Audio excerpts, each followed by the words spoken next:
చిన్న కుర్రాడు ఈరోజు మన ఆంధ్ర రాష్ట్రం తరపున ముఖ్యంగా శ్రీకాకుళం జిల్లా మేము పుట్టిన జిల్లాలో ఆయన పుట్టి ఆయన క్యాబినెట్ ర్యాంకు భారతదేశానికే ఒక మంత్రి అవడం మాకు చాలా ఆనందకరమైన విషయం. అంత గొప్ప అదృష్టాన్ని పొందాడు అంటే రామ్మోహన్ నాయుడు, చంద్రబాబు నాయుడే కారణం. చంద్రబాబు నాయుడు అతన్ని ప్రపోజ్ చేసి మంత్రిగా చేయడం చాలా ఆనందదాయకం. ఆ రకంగానే రేపు 12వ తారీఖు బహుశా 11:27 చంద్రబాబు నాయుడు ముఖ్యమంత్రిగా ప్రమాణ స్వీకారం. చాలా అత్యద్భుతమైన ముహూర్తము, సింహలగ్నము, చాలా బ్రహ్మాండమైన ముహూర్తము. ఆయన ఈ రాష్ట్రాన్ని ముఖ్యంగా దేవాదాయ ధర్మాదాయ శాఖ, టీటీడీ ఈ వ్యవస్థల్ని చాలా గొప్పగా పరిపాలించాలి. ఈ రాష్ట్ర ప్రజలకి, ఈ భక్తులకి చాలా భాగ్యమైన పరిపాలన అన్నట్టుగా చంద్రబాబు నాయుడు గారు, లోకేష్ గారు, అలాగే పవన్ వీళ్ళందరూ ప్రజలకి నచ్చేటట్టుగా పరిపాలించాలని మనస్ఫూర్తిగా ఆశీర్వదిస్తూ, చంద్రబాబు నాయుడు గారు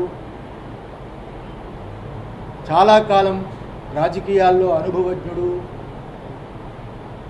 3 పర్యాయాలు ముఖ్యమంత్రిగా చేసిన వ్యక్తి, సెంట్రల్తో చాలా సంబంధాలు ఉన్నవారు.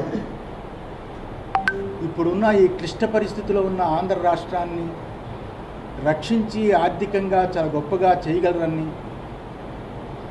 భగవంతుడిని కోరుతున్నాము. ఆ రకంగానే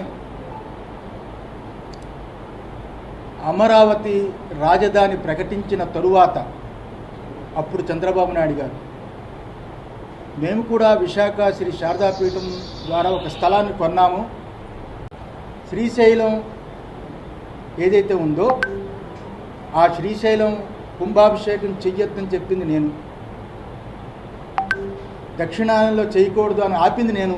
జగన్మోహన్ రెడ్డి గవర్నమెంట్లో ఆపితే కోర్టుని మేనేజ్ చేసి ఉత్తరాయణం వచ్చింది కదా చేశారు. మాఘమాసం పుత్రనాశహ అని ఉంది ఆగమంలో, శైవాగమంలో. మాఘమాసంలో శైవాగమంలో శ్రీశైలం కుంభాభిషేకం చేయకూడదని ఉంది. అది జగన్మోహన్ రెడ్డి గవర్నమెంట్లో దేవాదాయ శాఖ రాసి పంపించాం. ఇంకా చాలా ఉన్నాయి ఇందులో. రాజునికి పుత్రుడంటే రాష్ట్రమే కదా. ఈరోజు ఏం జరిగిందో మీరు చూశారు. సింహాచలంలో ఆ రోజు ఎలా మాట్లాడానో చందనోత్సవంలో మీరు చూశారు.